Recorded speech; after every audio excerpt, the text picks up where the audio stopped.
আজকাল তো কোনো কেসই আসছে না, এভাবে চলতে থাকলে তো মাঠে মারা খাবো।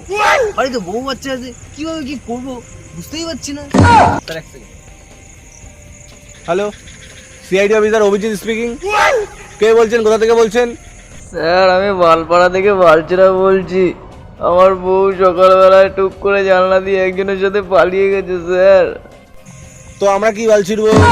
স্যার আপনারা প্লিজ কিছু করুন, আমার বউ না থাকলে রাত্রেবেলা আমার খুব অসুবিধা হবে। আপনি একটু হোল্ড করুন, আমি স্যারের সাথে কথা বলে জানাচ্ছি। এক সেকেন্ড।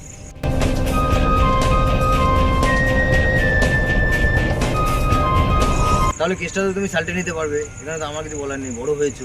হ্যাঁ তাহলে বলো এবার তোমার কেসটা শুনি। স্যার, বালছেনার বউ সকালবেলা জানলা দিয়ে কার সাথে পালিয়েছে। তার মানে বুঝতে পারলে দয়া, ওর বউয়ের কতখানি পুলকানি। Yes sir. কেসটা চেক করছি।